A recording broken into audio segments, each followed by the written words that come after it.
emotional, social, and spiritual well-being. Why am I saying social or psychological and emotional? Let's just start with the psychological. Yes, please. Psychology deals with the mind. For example, right now, what are you thinking? What's in your mind? Are you thinking about something good or something negative? Something bad which maybe happened sometimes back, or something good maybe happened. After now thinking what you are thinking, it comes with the emotion part. Okay. After thinking, what are you feeling? Emotions about feelings. Okay. So what do you feel? Do you feel happy? Do you feel excited? Or do you feel bad? Yes. After now getting that feeling, now got the social aspect. Yes. Can you interact with colleagues? Can you make friendship? And after making friendship, can you maintain that friendship? Depending on how you're feeling. Sure. Okay. Then let's because say, how you when you think about something bad, it will definitely lower your moods. Exactly. So that might keep you off socializing with other people. Sure. All right. Then we also have the spiritual aspect. Maybe we find maybe there's this lady or this guy maybe in the praise and worship team. Maybe it gets to a point now, maybe this guy is withdrawing from, is not maybe attending church services, Yes. he's not there in the podium, maybe singing. So it affects all those aspects. So in short, mental health is maybe what you think, the decisions you make, the choices you make, day-to-day activities, like waking up, making your bed, taking shower, brushing your teeth, type of hygiene, what are you eating. That basically mental health. It's nothing much, nothing big. It's just simple things. Okay. The things we do in every day. All right. Yeah. So let's talk about the negative mental disorders. Well, somebody asked me whether when you're anxious, when you have anxiety, is it really a bad or a good one? Because sometimes you might be anxious because of something good, and you might be anxious because of something bad. But let's talk about the negative mental disorders. Yes. So these are just mental disorders, and there are so many mental disorders. Yes. But for now, I think we're going to just discuss maybe a little. For example, we can start maybe with depression. You see, Yes, that's the most common. Yeah, it's the most common in today's world. And actually, people don't even know that they have depression. And it's sad that even, for example, if you're like my best friend, I could be like laughing with you all the time, and I don't know that you're actually going through depression. So please elaborate for us. So depression, basically, it's a mood disorder which affects one's mood, generally the mood, and it's characterized by having episode of very low mood and lack of interest from activities you used to like. Let's say, for example, you're a footballer. Use maybe every day, maybe at 10 p.m., at 10 a.m. maybe you go for some maybe sports activities. But it gets to a point now you are drained totally. You can't even participate in that game. You used to maybe to make friends or to do a certain game or to involve yourself in a certain activity. Or but it gets to a point, it gets to a point now you're drained completely. You withdraw from those aspects. So that's depression, and it has so many characteristics. For example, you'll find a depressed person, it affects the mood. After affecting the mood, we have the physical part. You find this person maybe can't sleep, or you sleep for long. You'll get a person maybe sleeping for hours. You sleep maybe from 7 p.m. to 7 a.m. in the morning. Wait, sleeping 7 a.m., 7 p.m.? Sure. Just sleeping? Yeah, you sleep and you get to a point ujisiki usiku. Okay, I hear people saying that guy neza patiwa chance to ya kulala to the whole day, neza lala the whole day, that if they were given a chance to sleep the whole day they would. But I don't think that's really possible. At some point you'll get bored. But does it always mean that you withdraw from activities? Or sometimes we do have cases where depressed people will speak way too much when they're in public, but then when they are or when they are by themselves, they are very silent, because we people will say that the happiest people in public are the loneliest.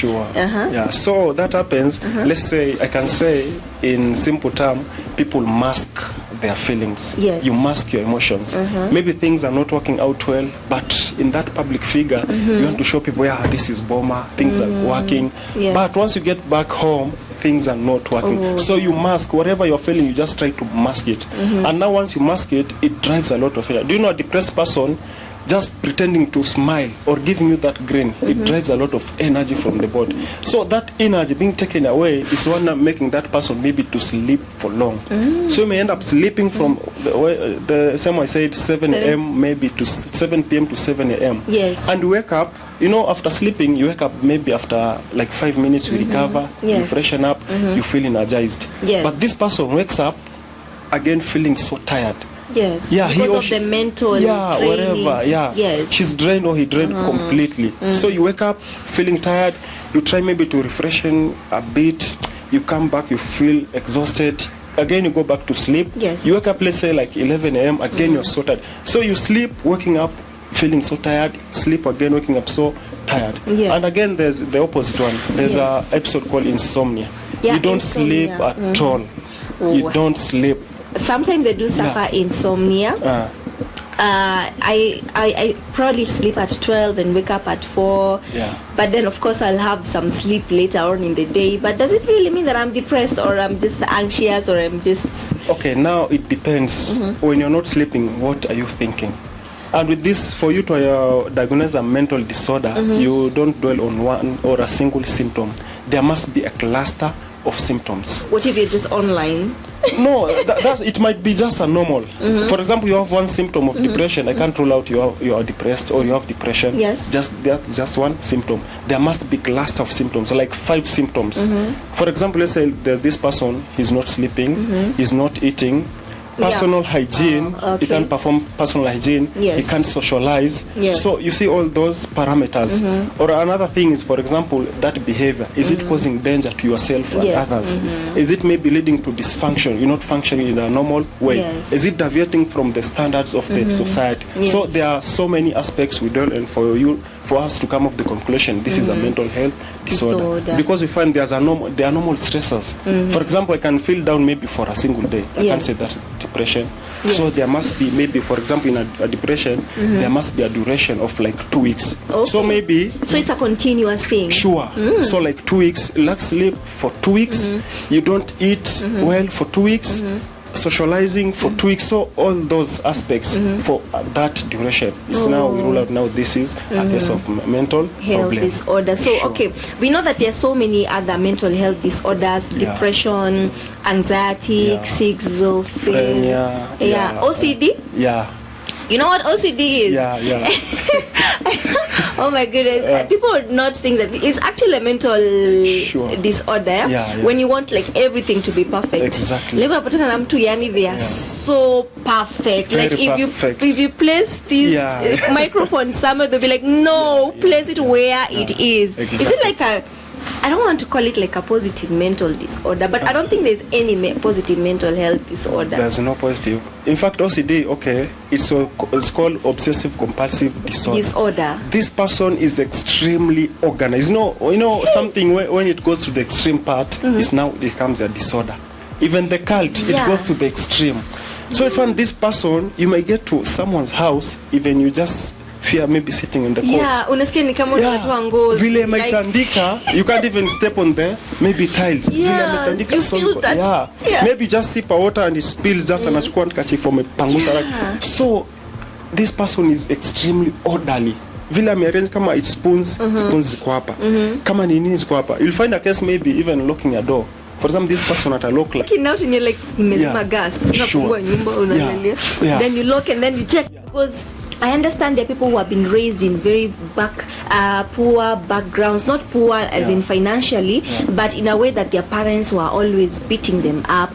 The parents were not always there. They were drunkards and so many other things that were happening in different homesteads. But find that when these kids grow up, they want to take a different turn. Or does it always mean that if I had a bad childhood with my parents used to beat me a lot and do all that, does it always mean that it should come and affect me later, that I'll be like a depressed person, or does it mean that I'll develop a mental health disorder when I'm grown? Okay, now it depends. We say social support is the key. Okay. How you're brought up. And we say behavior has 3 aspects. You learn behavior, you unlearn, then you relearn. So you might be brought up maybe in that depressed family, and it got to a point maybe after you got maybe to an age of 20 or 18, you start depending on yourself. You say, no, I came from this depressed family, or I learned this behavior of maybe having this low mood or whatever. So I have to unlearn this behavior. So by unlearning, there are so many aspects. Maybe now you start socializing with people, trying to seek advice, maybe going for counseling, talking. So from there, the coaches or the counselors will teach you how to unlearn that bad behavior. After unlearning, now you relearn a new behavior. Let's say for example when you're in secondary school, she used to tie a tie. Yes. Yeah, but before there was someone who taught you how to tie that tie. So you learned that behavior or how to tie a tie. So it got to a point maybe after umemaliza ukachana na tie. So you forgot. Yes. You unlearned. After umesahau ikafika point maybe you want to go for an interview. An interview like interview. Now you have to be in official manner. So lazima tena you have to relearn again maybe. Yes. So that's the aspect. So unaweza kuwa maybe brought up in that depressed family or that disorganized family. Yes. But vile unakuwa the social support, the people who interact now, maybe they change your mind. They change your aspect on how you view things. All right. So I do have heard, guys, it is very important that you have education on mental health, because not many people will open up about where where they grew up, if they are suffering from all these mental disorders. So it's very good for the world to embrace mental health education, because there are those who will not be able to open up, but when you give them that education, it will help them get rid of that mental disorder. And of course, even the environmental factors, right? Sure. You might have grown up in a place where it was all strained up, but then you go somewhere else with more serene and you start learning. So even environmental factors will also help. So well, today we are talking about taking care of our mental health. Okay, so let us start from also we can also talk about, maybe before we even go there, the physical signs of mental health disorder, so that I will be able to identify my friend who has those symptoms and help them take care of that. So which are the physical symptoms of mental health disorder? Okay, so let not me dwell with only the physical symptoms. Yes. The first thing for you to identify this person. Okay, before I go there, yes, a person might not know he or she is having a mental disorder, because really? you'll find most of us don't talk. Yes. Yeah. We're just in silent, tumenyamaza tu, niko na shida but nasema no, mimi ni Boma, so nanyamazia shida zangu. Yes. But you as WACHERA utajua. How will you know? Yes. You'll see maybe the first thing is mood change. Change in mood. For example, utapata Boma is a talkative person, but I got to a point like 2-3 days Boma amekuja tu ametulia. Yeah, I'm not an introvert, but unashangaa kwani what's up? Like 2-3 days nimechange in maybe mood. Yes. Another thing, maybe how I used to interact imechange. Nilikuwa tu nikiingia kwa ofisi nimechangamsha kila mtu. Yes. But nowadays nakuja I'm so gloomy, nimetulia. Another thing, unapata mtu maybe crying. Unapata tu someone just be there emotional all the time. Crying. Yeah. Mungu unapata linafika to a point someone ana self harm, anajikata. Unaona? Yes. Yeah, what about talking too much? Because there are those people who, when they are depressed, especially when you have the one that requires medicine. We're going to talk about that part of medication. Do you have medication and all that? But I know of a person who takes medicine, and they suffer from depression. But when they don't take the medicine and they still suffer, and they it's something that you cannot cure, especially the one that is caused by drugs. But their drugs can cause mental health problems. Especially, you might be like doing marijuana now when you're young, but I'm not saying that it affects everybody, but then later on it will affect you. I'm old. Sure. So when they don't take their medicine, they talk way too much. Excess. Does it mean that that's a symptom? Yeah, so the medicine, the antidepressant, they balance the neurotransmitters or the chemical in the body. So, you know, our bodies are made of chemicals. Yes. So once you take that medication, it balances the chemical balance in your body. So unakuwa in a neutral position. But once you have not taken that medicine, unapata maybe mood yako ina rise because it may interfere na those chemicals. So unapata maybe kuna some chemicals zimekuwa produced na kufanya unakuwa hyper. So unapata umse ana behave like unashinda aje. But after taking the medication now zina calm that mood, unakuja into a normal position. Okay. Yeah. So let's continue with the physical one. So what about in terms of weight and stuff like that? So now you'll find weight gain ama weight loss inaletwa na, let's say, the eating habit. You'll find this person maybe not eating at all kabisa. Even the food alikuwa anapenda, like maybe you love pizza, unaletwa pizza but you don't have appetite kabisa. You just feel like pressures mejaa. So loss of appetite, ama upate someone anakula kwa sababu ya hiyo kutrainiwa mentally. You eat and eat. You just eat too much. Unaona, so kuna hizo pia unapata change in pattern of sleep. Vile nilikwambia, maybe sleeping too much or not sleeping at all. How you interact with others, so utapata there's change in behavior, there's change maybe in diet. Unaona mtu ameanza ku reduce weight ama ku increase, skin ina change, start getting acne and all that. So how do you identify these in children? Do children really get depressed? Oh, really? They do get. From what age can you tell that a child is depressed? Okay, let's say at a very tender age. Utapata mtoto, okay, I can't say the age, but let's say from 2 years. Oh, yes. Utapata mtoto alikuwa maybe ukiingia, she's that jovial, smiling, then all of a sudden unapata mtoto anakukwamilia kabisa. It's like she's avoiding maybe the maid or whatever. Unaona, ama and a change to maybe like jacks, whatever. So there is something disturbing this even kid. Bullying kids. Sure. Actually, parents should watch out on bullying. If you find that your child is bullying other students in school, you should actually find out. Don't go caning them. Find out why that your child is bullying the other child. They're probably going through the same bullying and they're taking it out on other kids, right? So utapata mtoto amechange that behavior. Mostly in children, utalearn to behavior. That's mtoto alikuwa maybe someone anafanya mavitu kwa nyumba, but now they ana feel frightened, ana avoid kila kitu. Hata unaweza kuwa mtu anafanya kuniambia wait what, no, that raising voice carry na scare. Unaona? So there's a way you're supposed maybe to communicate with your kids. Well, let's not shout at our kids, especially when we are like preparing them to go to school. For example, utapata mtoto maybe amechora kwa wall. Unaambia wewe mpumbavu, acha kuchora. Inakaa ndio unamwambia tu mama, daddy, you are a good boy, you are a smart lady. Smart ladies don't draw on walls. So she will pick, so I'm smart, so I'm a good boy. So a good boy is not supposed to do this and this. That's positive reinforcement. So utakuwa mnacha positively. So ataona next time atakitaka kufanya kitu, atakuwa na that confidence. But once you raise voice, umemkemea, atakuwa sasa kila time ana avoid. Maybe anataka kufanya something ni productive, but anaona no, my mama atanigombanisha. So mtoto anakuwa tu very much insecurities issues.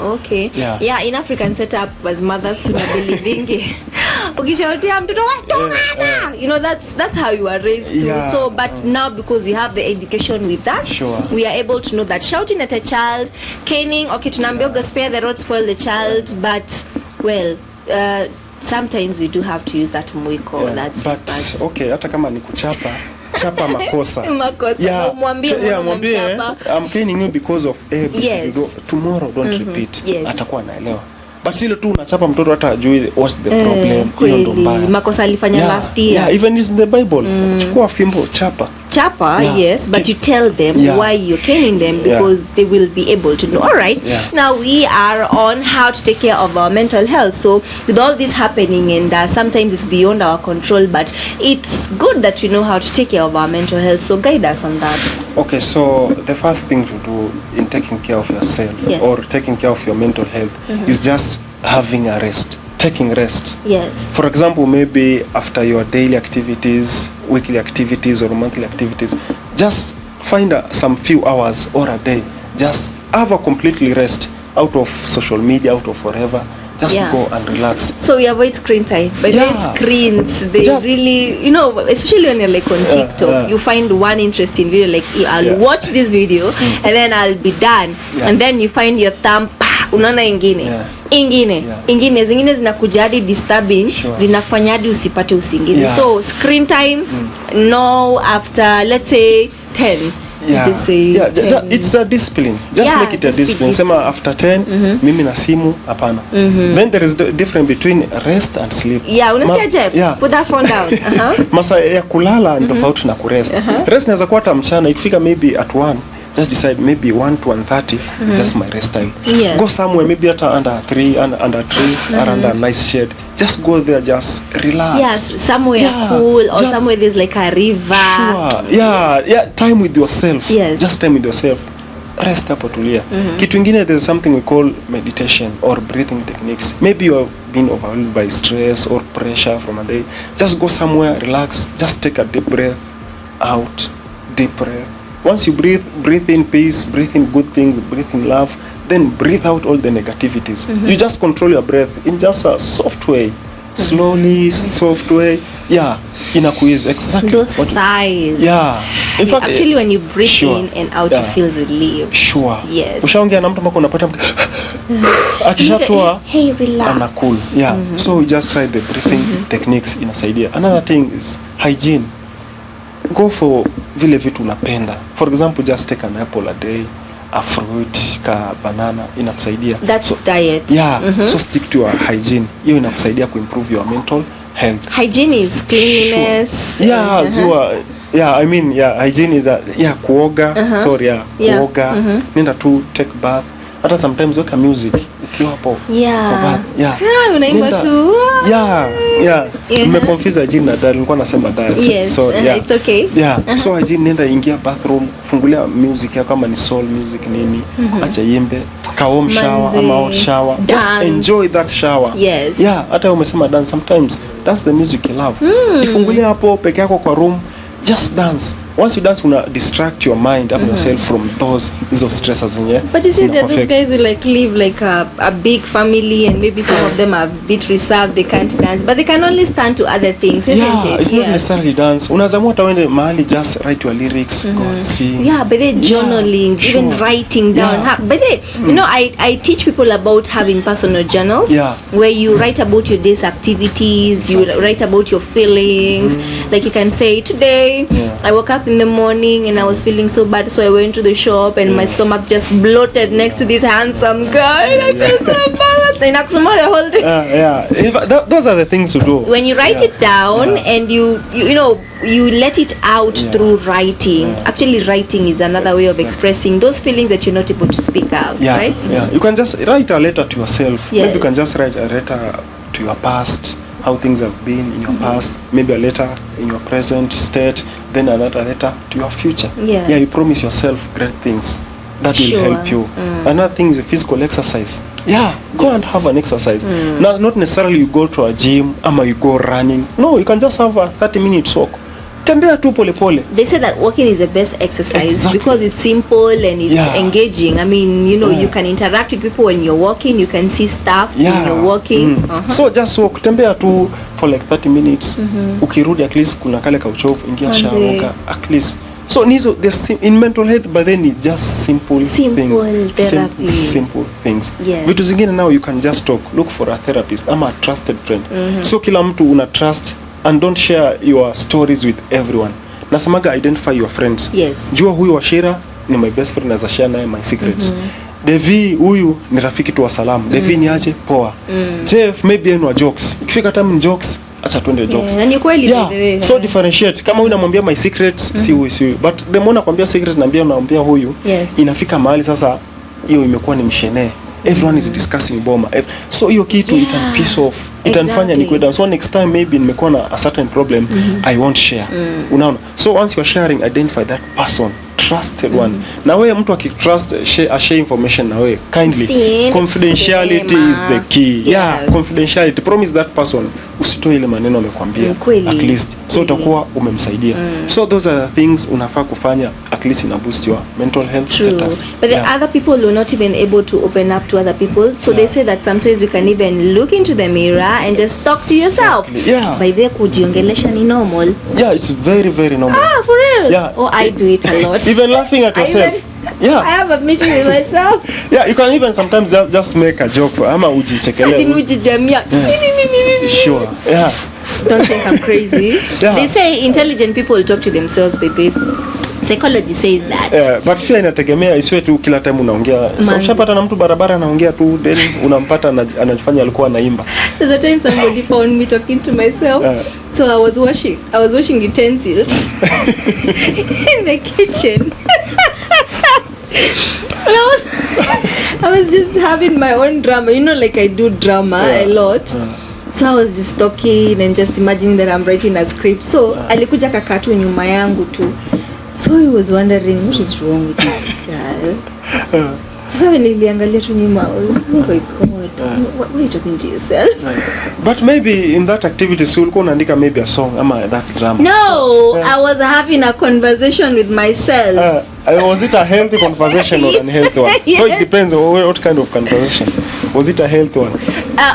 Well, I know these people will find this weird, but sometimes when I'm like a little bit stressed and I don't have anybody to talk to, and I don't feel like what I want to talk, what I'm having, I really want to tell somebody, I actually like just look into the mirror and just assume I'm talking to somebody. I'm telling you somebody annoyed me, then I'm like, I wish I just told this person this. Yeah. So in any talker. But that's good. That's so therapeutic. Yes. Yeah, talk it out. Na kama huwezi talk it out vile tulisema kuandika, just write. Boma leo ulinikosea. Just write it down. That pain. The more you write that pain inatoka. At least unajiizi. As far as unafanya kitu ambayo inakusaidia to calm yourself. That's very positive. Na watu wa kitambo walikuwa najua hizi vitu, how are they going? Ama hakukuwa na depression hiyo time, ama you were like fixed into culture and you're supposed to fit in. No, mental health issues zimekuwa since kitambo. Ni ile watu wako na ile awareness. After COVID, Rose used to beat us a lot. In fact, after COVID ndio sasa watu wameanza kuona yenyewe kumbe kuna mental health. After COVID sawa ilikuja, tunasema is a negative thing, but upande wa mental health at least ili boost. Watu walianza kuelewa yenyewe mental health is need. So from there ndo sasa awareness ikawa created. Unaona? So awareness ndio watu wameanza kuelewa mental health imeanza kuja. But kitambo pia ilikuwa, but nile people had know that education. So currently sasa tuko na hiyo education, so we understand what is mental health. Unazapata mtu vile anakaa unasema huyu mtu lazima akona shida. Kweli. Sure. Oh well, so and of course we are told just do what you love doing. I mean, if you like playing football and you feel if I stay in this house, manze kuna venye I'm having this and these thoughts, and every time you think about stuff like suicidal thoughts, that is not healthy at all. Don't ever imagine how you'd be like when you're dead. I mean, that is not normal. I mean, life is too good, as much as you're going through all these financial things and stuff like that, but I don't imagine that it's normal somebody imagining how it would be like when you're dead, because we are normally told, when you're gone there is peace, you go and you're at peace, there's no more pain. But how do you much that you need to achieve when you're alive? So well, I think maybe unless if you want to add something, we maybe can wind up the show, because I feel that there's so much, this topic is way too broad. Especially there's one person who told me that we need to talk about when somebody loses their job or when their businesses fail. It's not many mentors you're going to find talking about, somebody say, I'm going to see a counselor because my business failed, but because we know that there's so many people who want to make it out there. Unaanza biz imeanguka, umefanya exam umeanguka. So how are you supposed to deal with that kind of depression? And I think that's a special way of we can help those people. Cindy? What do you think, guys? Sure, those guys are watching us from home. Please make sure you comment down there, and of course tell us which other topics you'd like us to cover. And we are going to cover these all those topics that you will tell us on this show. So make sure that you catch this episode every week on Tuesday on the mental health show with Frank, right? I'm sure he's going to come in next time, and so many. So we'll be having him on our shows, as you have heard. He's very, very professional. So unless if you want to tell people something. Okay, so about what you've said about maybe people losing their job, losing whatever, that's, I think it's a topic also under loss. There is a topic called loss and grief. You can lose your job, you can lose your loved one, you can even lose your phone. Oh, yes. So unaweza pita tao hata wasewa bike amesnatch ameenda nayo. So in town, and then imagine ushaona hiyo kushtuka is a different kind of kushtuka. You're like, you had your phone in your pocket and then you're like, by the way, is my phone? So so that's loss and grief. Let's say loss, watu upoteza, hata mimi nishapoteza simu, nishapoteza nini, nishapoteza watu napenda. Mr. David Moga. So you'll find, for example, umepoteza kitu, that's not final. It's not the end of life. Lazima life itaendelea. So kitu tafanya, just try to adjust. Angalia, apart from hiyo, maybe ulikuwa na another alternative. In this life, we fix all your resources in one. Exactly. But there was only who snatch sim. Sure. Wewe. kuwa na some option if maybe alternative A may fail, at least jaribu na alternative B. Na pia kutakuwa na that episode of stress.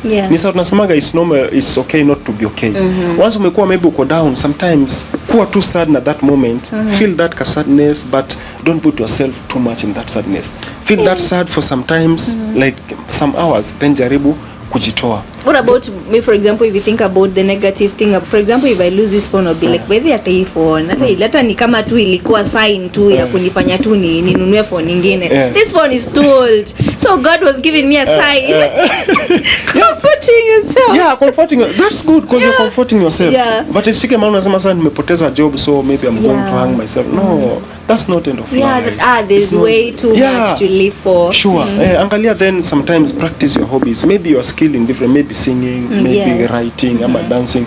Try sometimes zile hobbies, utilize them. Once you focus your energy in positive things, pia at least unapata some new ideas. So usijizike sana in that kitu imetokea. No, sometimes try to adjust. Though it's a process. Pole pole, at least una rise. Then of course keep off stuff that will accelerate the mental health disorder. Like for example drugs, alcohol, marijuana, and name all the drugs, because all this will stimulate your feelings. If for example you're stressed, you drink alcohol, the stress will be times 5, right? So if you're stressed, if you're depressed, if you're going through that anxiety, keep off those things that are going to make it even more. Okay, so that has been it. As you have heard, treating mental health, it requires the simplest ways, just doing what you love, and of course talking to somebody who is going to help you through that. And you're not alone. So many people out there are going through mental health disorders, but then how do you go about it now? This life has way too much to offer to us, so make sure that you have handled your mental health. Identify your mental health disorder. If it's anxiety, if it's stress, if it's depression, if it is OCD, just know, oh my goodness, I have this and this, so how am I going to handle it? So we are here, Mimi na Frank, and of course as Showtime TV, to help you get over what you're going through. So make sure you catch this episode every week with me, WACHERA. Gikonyo, thank you so much for being an awesome audience. Today we are talking about how to take care of our mental health. So please catch this episode on Showtime TV Nyeri, and I'll see you again and again and again. Subscribe, share to as many people as possible. Bye.